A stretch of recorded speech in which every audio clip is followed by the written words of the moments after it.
I'm interested in the science. What does the best available balance of evidence published in the peer-reviewed medical literature show right now? It says they should give you their sources so you can make up your own mind. Vinegar has evidently been used as a weight loss aid for nearly 200 years. But does it work? Well, like hot sauce, it can be a nearly calorie-free way to flavor foods, and there's all sorts of tasty exotic vinegars out there now, like fig, peach, and pomegranate to choose from. But the question is there something special about vinegar that helps with weight loss? Vinegar is defined simply as a dilute solution of acetic acid, which takes energy for our body to metabolize, activating an enzyme called AMPK, which is like our body's fuel gauge. If it senses that we're low, it amps up energy production, tells the body to stop storing fat and start burning fat. And so, given our obesity epidemic, it's crucial that oral compounds with high bioavailability are developed to safely induce chronic AMPK enzyme activation, which would potentially be beneficial for long-term weight loss. No need to develop such a compound, though, if you can buy it at any grocery store. We know vinegar can activate AMPK in human cells, but is the dose one might get sprinkling it on a salad enough? If you take endothelial cells, blood vessel lining cells from umbilical cords after babies are born, and expose them to various levels of acetate, which is what the acetic acid in vinegar turns into in our stomach, it appears to take concentration of at least 100 to get a really significant boost in AMPK. So how much acetate do you get in your bloodstream sprinkling about a tablespoon of vinegar on your salad? You do it 100, but only for about 15 minutes. And even at that concentration, 10 or 20 minutes exposure doesn't seem to do much. Now, granted, this is in a petri dish, but we didn't have any clinical studies until we did. A double-blind trial investigating the effects of vinegar intake on reduction of body fat in overweight men and women. Now, they call them obese, but they were actually slimmer than your average American. In Japan, they call anything over a BMI of 25 obese, whereas the average American adult is about 28.6.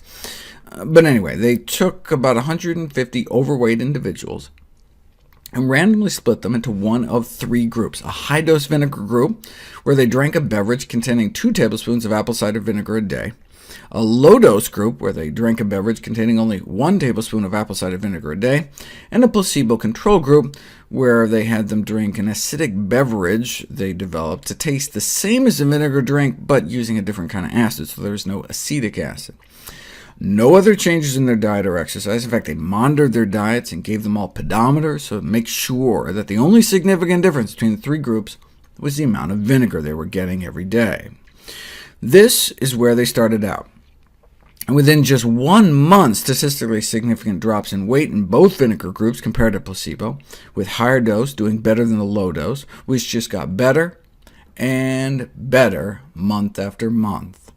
In fact, by month 3, the do-nothing placebo group actually gained weight, as overweight people tend to do, whereas the vinegar group significantly dropped their weight. Now, was the weight loss actually significant, or just kind of statistically significant? Well, that's for you to decide. This is in kilograms, so compared to placebo, the 2 tablespoons of vinegar a day group dropped 5 pounds by the end of 12 weeks. That may not sound like a lot, but they got that for just pennies a day without removing anything from their diet. And they got slimmer, up to nearly an inch off their waist, suggesting they were losing abdominal fat, but the researchers went the extra mile and put it to the test. They put the research subjects through abdominal CT scans to actually directly measure the amount of fat before and after in their bodies. They measured the amount of superficial fat, visceral fat, and total body fat. Superficial fat is the fat under your skin that makes for flabby arms and contributes to cellulite, but visceral fat is the killer. That's the fat, shown here in white, building up around your internal organs that bulges out the belly. And that's the kind of fat the placebo group was putting on when they were gaining weight. Not good. But both the low-dose and high-dose vinegar groups were able to remove about a square inch of visceral fat off that CT scan slice. Now, like any weight loss strategy, it only works if you do it. A month after they stopped the vinegar, the weight crept back up, but that's just additional evidence that the vinegar was working.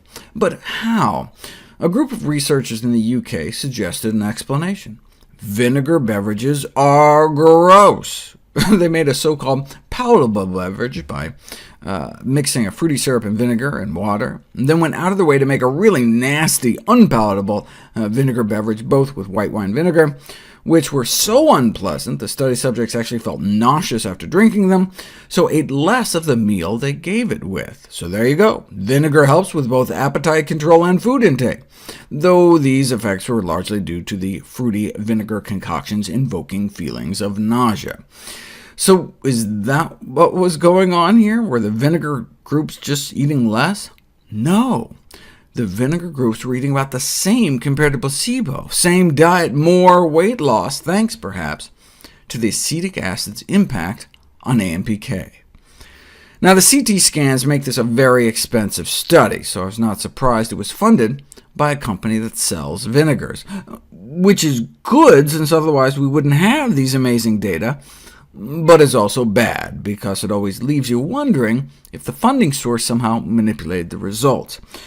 But the nice thing about companies funding studies about healthy foods, whether it's some kiwi fruit company or the National Watermelon Promotion Board, watermelon.org, check it out, is that, what's the worst that can happen? Here, for example, if the findings turned out to be bogus, worst comes to worst, your salad would just be tastier.